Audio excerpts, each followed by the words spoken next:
He lives. Ah, Estinien, my ill-fated friend. Lucia, summon the healers. I want them ready to receive him. At once, Lord Commander.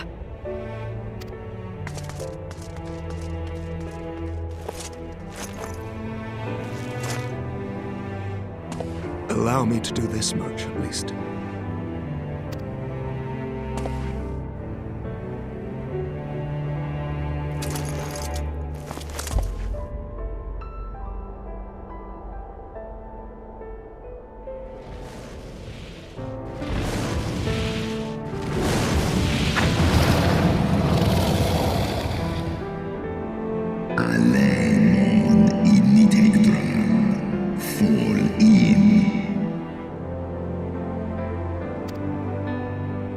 You have my gratitude, Hraesvelga. Your deeds this day have saved a great many lives.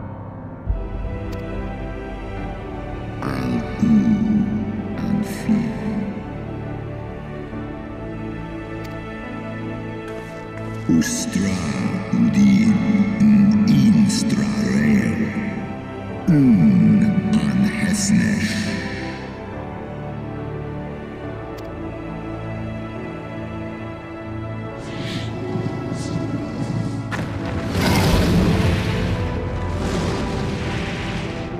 One in nest ikan keifta.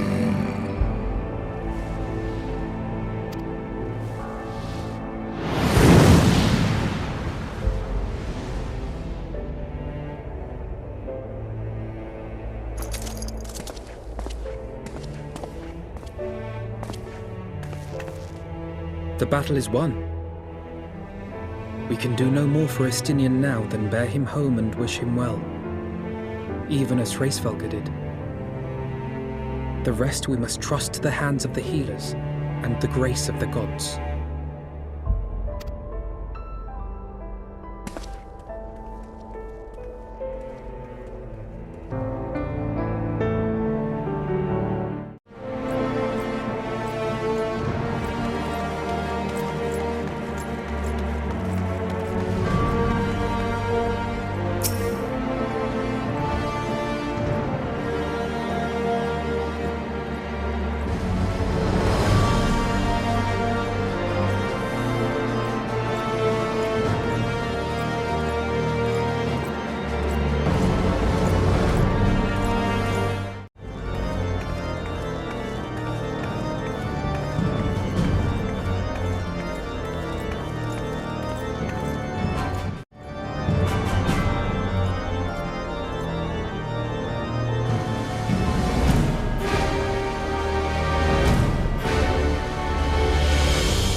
The heroes of the hour return. We but did our duty, my lord. It was the memories of fallen friends and not our heroism which saw us through at the last.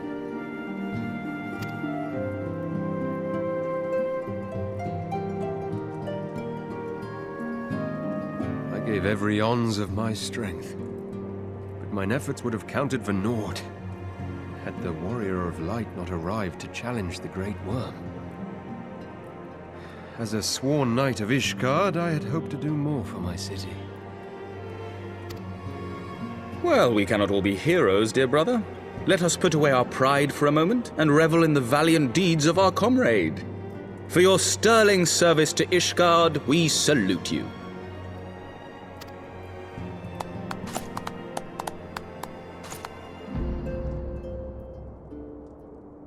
And while we're on the subject of valiant deeds, I believe I myself have earned some small measure of recognition. Under my watchful command, the ballistas of the Outer Ward struck down a veritable swarm of Dravanian invaders. My lord's command was certainly watchful. He bravely watched as the siege crews took aim, and continued to watch as countless wyverns met their end. Indeed, the ward's defenders proved so well drilled that my lord had little occasion to stop watching.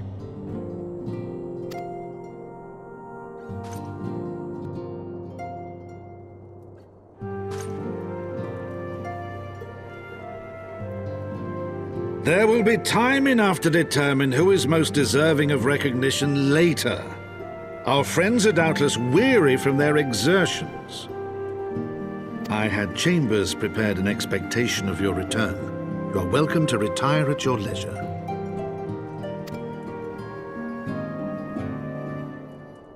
I am most grateful for your hospitality, my lord, but I believe I shall pay a visit to the Temple Knight's Infirmary. Pray excuse me.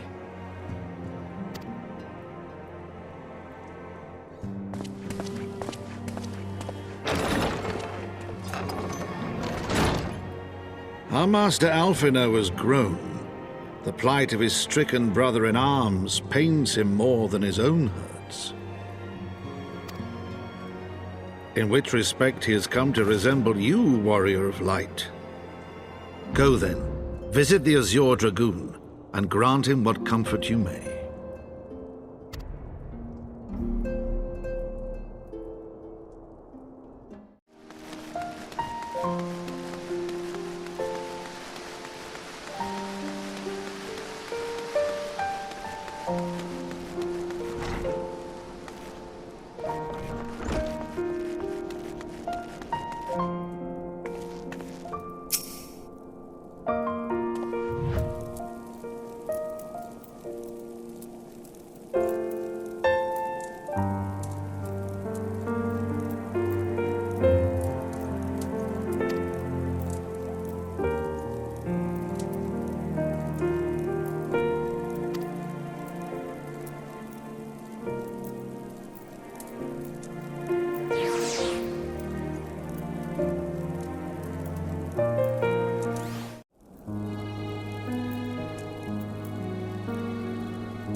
Estinien!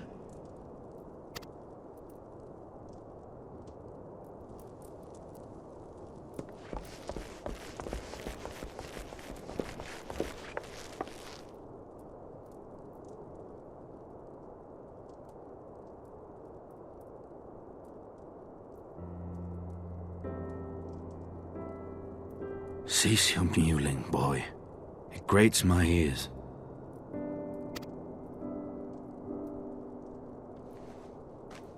Forgive me. When I saw you awaken, I could not... It was such a relief. We feared you might never wake up. Now, Estinien. If Master Alphinaud thought any less of you, you would still be Nidhogg's plaything. Or dead.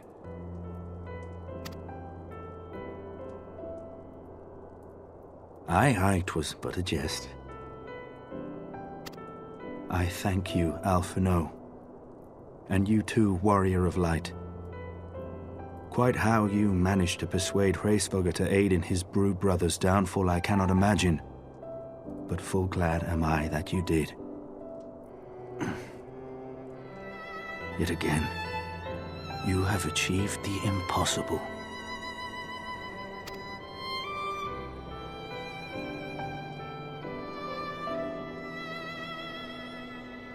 I, for my part, owe you an apology. When last we met, I did willingly loose an arrow at your heart. Can you forgive me? There is naught to forgive, Hameric. You but acted in defense of Ishgard as is your duty. Were you any less single-minded about it, I would not follow you into battle, nor trust you at my back. Besides, I had come to the selfsame conclusion, that I would have to perish for Nidhogg to be stopped. So let us dispense with the hand-wringing. I have heard enough mewling for one day. Oh!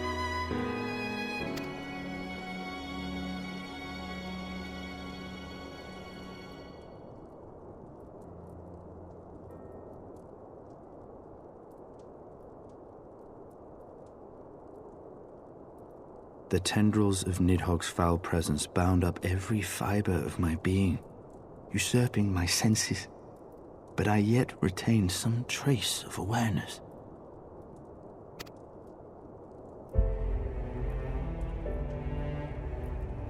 The worm's mind was as a vast and tumultuous sea. Endlessly its black waters churned, his grief and despair at Ratatoska's murder never calming, never receding. Driven by this surging current came wave upon wave of unrelenting rancor. It was the very image of my own heart. There I saw the dark reflection of the hatred I felt after Nidhogg slew my family, when no path remained save vengeance against dragonkind.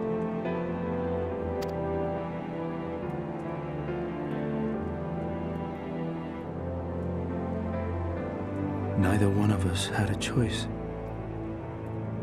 But I was blessed with something Nidhogg was not. Comrades and teachers to console and admonish me.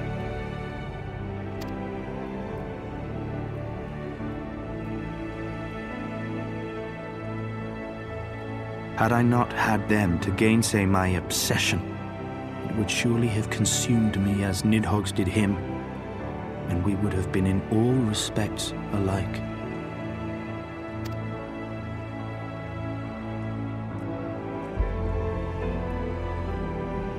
Though his shade is banished, his spirit scattered upon the sea of clouds, I feel no joy at his passing. Where once I craved vengeance, I now crave rest.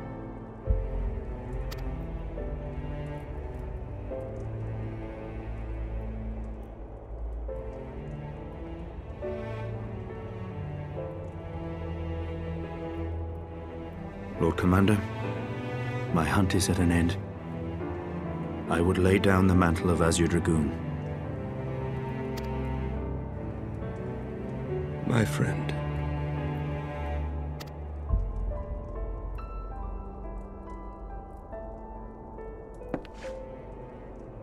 He has tired himself with too many words.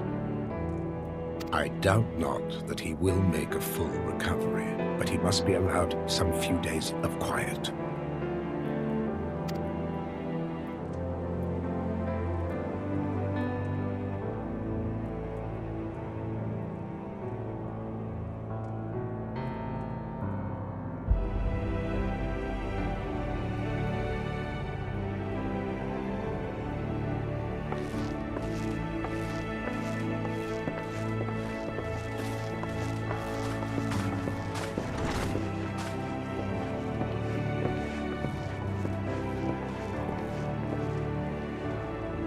I too must see my path to its end.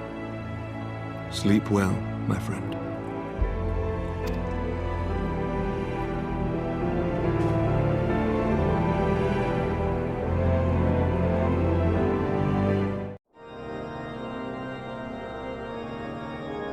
Following the battle with Nidhogg on the Steps of Faith, Sir Emeric called an assembly that he might make his final proclamation as acting head of state.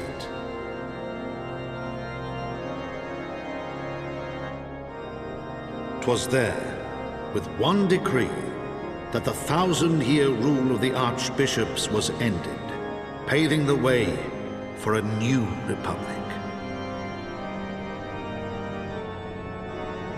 The governance of Ishgard would now be placed in the hands of high and lowborn alike, their ranks represented by the newly founded House of Lords and House of Commons. Church was separated from state. The foundation for change had been carefully laid, and the reforms proposed by Ishgard's new government passed into law without incident. His duty done, Emeric de Burrell gladly stepped down from the Archbishop's dais, only to be raised unto the highest seat in the House of Lords.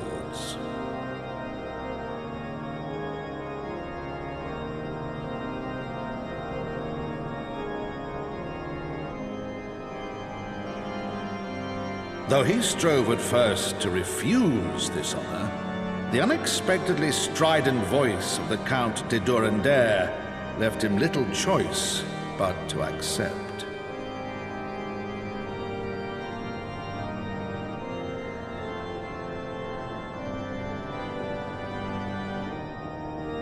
And so it was that the winds of gentle revolution came to stir.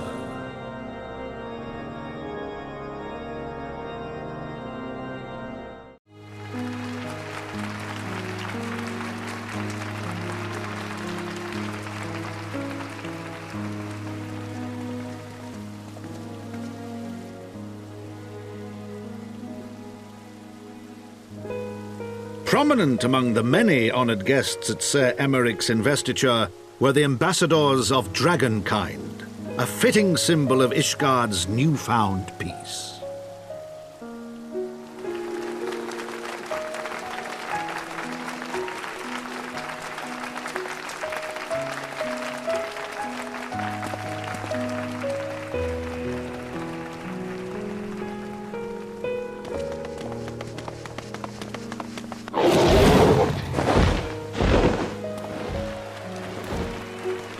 The people looked on in awe as he soared through the heavens on Dragonback. And by their cheers did they hail him an azure dragoon for a new age.